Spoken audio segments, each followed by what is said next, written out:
pag-uusapan natin ang container gardening. But this time pa rin, meron tayong makakasama na isang kapuso hunk natin. From Starstruck Survivor, Mr. Mike Tan. Kasama natin. This morning, ay fresh. Oh.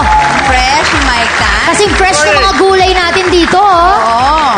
Hello, Mike. May mahilig ka magtanim, di ba? Nang sama ng loob.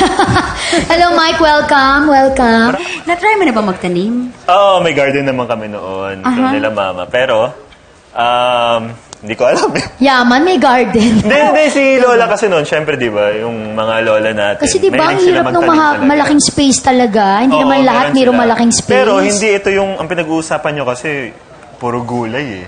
Pero yung garden kasi noon... Flowers lang, mga ganon, oo. Pero this time nga, di ba, Miss Roda, container gardening ang ituturo sa atin ni Miss Roda. Oo. Pag sinabi natin container gardening, ibig sabihin, hindi siya nakatanim sa open space.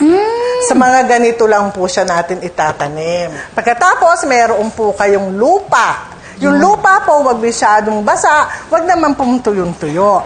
At sabihin din po natin na yung inyong paglalagyan, yung container, dapat bubutasan po natin. Para po yan sa tubig. Tama, yung excess water, dyan po lalabas, para din maik sa hangin. Teka, question lang po, ito pong lupa ba kahit anong lupa na bubungkalin mo dun sa open space or bibili ka ng garden soil na tinatawag? Actually, mas maganda sana kung garden soil. Pero kung meron ka namang mabubungkal lang, pagkatapos, na malinis, pagkatapos be sure na hindi kabit-kabit o hindi masyadong compact yung lupa, pwede na. So, gagawin natin, lalagay natin ang lupa dito. Ayan. Kasi agriculturist ako. Pag agriculturist, hindi gumagamit ng ganyan. Ganun ba yun?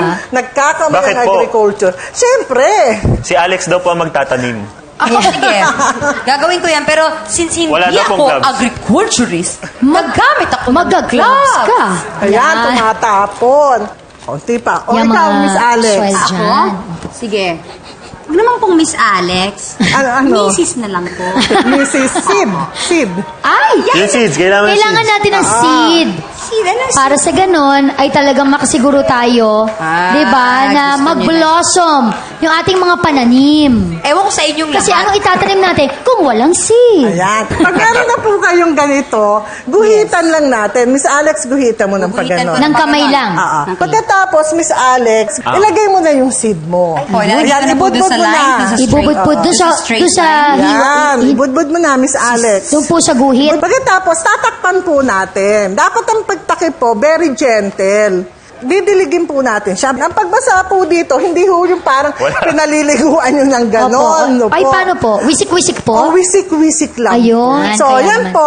Maghintay lang po kayo ng mga 5 hanggang 7 araw. Makikita nyo na po, unti-unti, tutubo na po ang inyong seed. Ayan, di ba naman? Ang dali lang pala, no?